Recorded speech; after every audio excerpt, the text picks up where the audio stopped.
देवता प्रसन्न भय, गदगद भय। क्यों?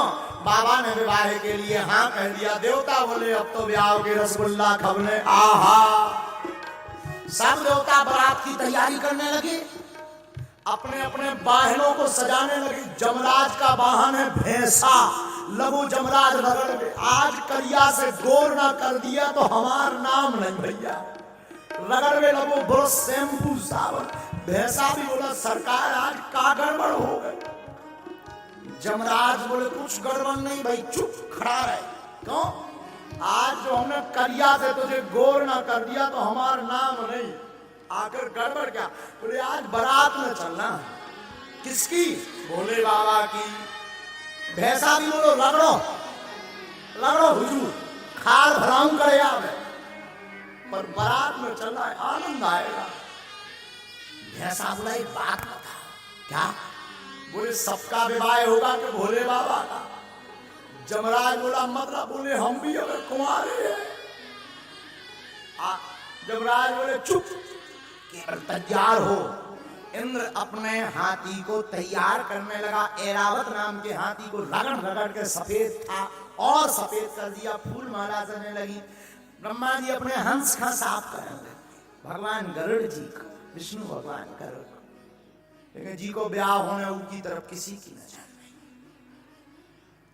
उनके रिश्तेदार है नहीं, ना भाभी ना भैया ना मताई ना बाप। अब तैयार को करवाओ। शाम की टाइम गणों को याद आई कि दूल्हे राजा तो ऐसे ही बैठे नगरदम।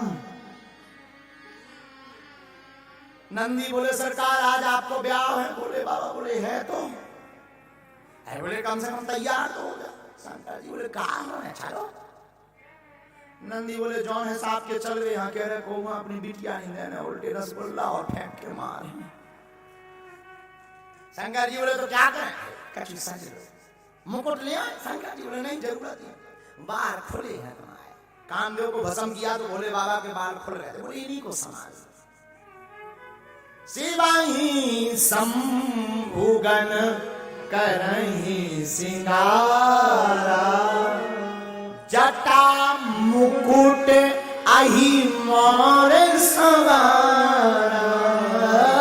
जटा मुकुट अहि मोर सवारा। जटाओं को लिया शंकर जी के गणों ने, बड़ी बड़ी जटाओं का मुकुट बना दिया। बोले आहा गजब होगा भैया, आप लोग मुकुट को काम तो खत्म होगा।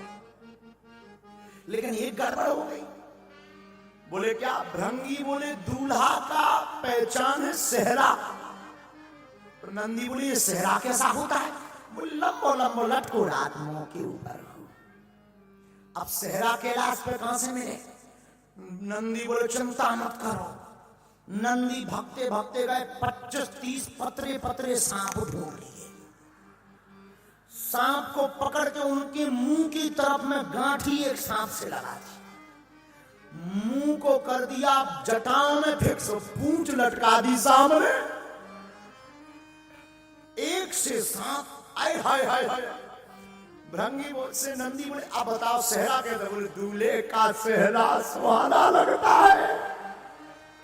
गजब का सेहरा हो गया भैया दूल्हे का। बोले ऐसा सेहरा तो किसी का नहीं होगा।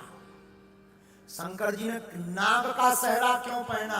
बोले तुम शादी में बड़े ही खुश रहो, पर काल तो सिर पर बैठा ही है। नाग का सेहरा भोले बाबा का। अहि मोर अकुंडल। अकुंडल कैसे? शंकर जी के गण कुंडलों में भी ड्यूटी लगी। पतरे पतरे पीले पीले सांप ले आए। कानों में दोनों तरफ एक सी साइज के कानों में सांप फंसा दे। अब गजब करा भैया। ऐसा नहीं मैचिंग बाई मैचिंग, पीला तो पीला, फिर नीचे हरा सांप तो हरा, फिर और नीचे 3 छल्ला में काला सांप तो काला। आहा गजब हो गया भैया। अब मुकुट हो गया, सेहरा हो गया, कुंडल हो गया, पर भैया दूल्हा का मेकअप आना भैया। मेकअप कैसा होता? बोले भूरा भूरा हो जाता है आदमी। मेकअप की का जरूरत है? तो पहले ही सफेद। बोले नहीं, पाउडर तो लगना चाहिए। अब पाउडर कैलाश पर्वत में कहां से आएगा? नंदी बोले रुको भृंगी, वाह 10 किलो भस्म लेकर के आए। भस्मी लगाई नहीं, थोप दई पूरे में। एक होता लगाना, लगा के मिलाना, थोप दई। एक तो भोले बाबा वैसे ही सफेद तो भस्म लगने के बाद और बगल भूरा दिखने लगे। आनंद आ गया। अब संगी ने कहा, कहो भैया नंदी, पाउडर भी गजब को होगा, अब का रह गया, उठो जरा बाबा। बाबा खड़े भाई, बोले सब कर रहा है। बोले का? बोले शेरवानी नहीं पहने हैं। तो भोले बाबा बोले हम शेरवानी एरवानी कछु ना पहनेंगे, ऐसे ही जाएंगे। महाराज नगरदम मत जाओ, कछु तो पहन लो, हम ना पहनेंगे। जो मृग चर्म पर भोले बाबा बैठे थे वही मृग चर्म लपेट दी कमर में। लेकिन गड़बड़ ये कि मृग चर्म में कौन बटना हाथी, जैसे ही लपेटी सो छूट गई। अब नंदी ने कहा क्या करें? बोले एक गढ़ की ड्यूटी लगाओ, पकड़े ही आवे पूरे ब्याह पर। तो श्रृंगी बोले कहीं उसका हाथ दर्द करने लगा, भर भावनन में कहूं एक छल्ला छूट गया, गड़बड़ हो जाएगी। अब क्या किया जाए? तो नंदी ने कहा नो प्रॉब्लम, एक उपाय, कारो कारो 2.5 हाथ को एक सांप ढूंढो, उस सांप को उस मृग चर्म के ऊपर लपेट के गांठी लगा दियो। सांप से बोले सुनो, पूरी इज्जत तुम्हारे ऊपर है, दुनिया पलट जाए पर तुम ना खिसकना। सांप भी बोलो चिंता ना करो, इज्जत संभाल के हम अच्छे से जानते हैं। कहा अब बढ़िया रहा भैया। बाबा का दिव्य श्रृंगार हुआ, हाथ में त्रिशूल लिया, डमरू दी, ललाट पर सुंदर चंद्रमा, सिर पर गंगा, गले में नाग, एक नाग का यज्ञोपवी, मृग चर्म, ऊपर से नाग बंद, उस बीच बीच में सांप, कमर में ऐसा हो जाए। अद्भुत श्रृंगार लगे। श्रृंगार देख करके ना सब बड़े प्रसन्न हो गए। बाबा भी ऊपर से नीचे तक देख के बोले नंदी सच सच बताऊं कैसे लग रहा है? नंदी बोले बाबा कुछ भी कहो, आज गजब के जम रहे। बाबा बोले सच्ची? नंदी बोले मुच्ची। हाँ हाँ, खूब आनंद। बाबा ने अपनी डमरू उठाई और डम डम डम डम डम डम डम बजाना शुरू की। नंदी भंगी संगी सब प्रसन्न हो गए। लेकिन एक गड़बड़ हो गई। जितने बाराती आए थे, जब उन्होंने दूल्हा को देखा बोले आए। कहा ये कौन है? बोले ये दूल्हे राजा हैं। ब्रह्मा जी बोले इनके चक्कर में तो राय को तक नहीं मिल रही।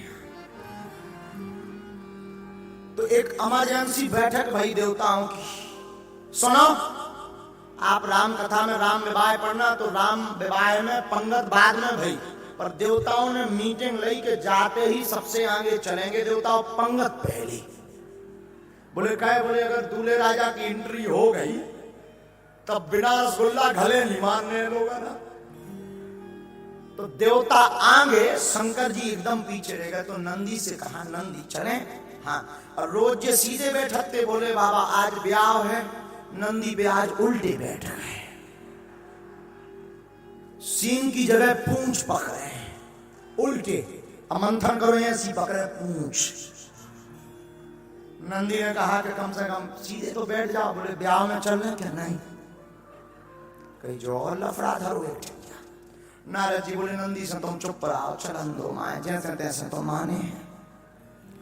जो संस्कार को देख रहे हैं, उन्हें पूरा विवाह देखना हो तो कुछ देर में कट जाएगा, बागेश्वर धाम चैनल पर भी देख सकते हैं। विवाह तक की ही आज चर्चा करेंगे। और कल राम जी का अवतरण है कथा में। कौन कौन आएगा हाथ उठाओ। हाँ, कल तो ये जो सामने खड़े हो जाते हैं ना, बगल के तंत्र अब खाली है पंडाल, कल के बाद नहीं फिर जो है बच पाएगा, क्योंकि कल दिव्य दरबार भी लगना है। हाँ, तो सामने ना खड़े हो गए, अगल बगल बैठ जाओ, करे बढ़िया खूब आनंद लो। बारात में भोले बाबा की बारात चली।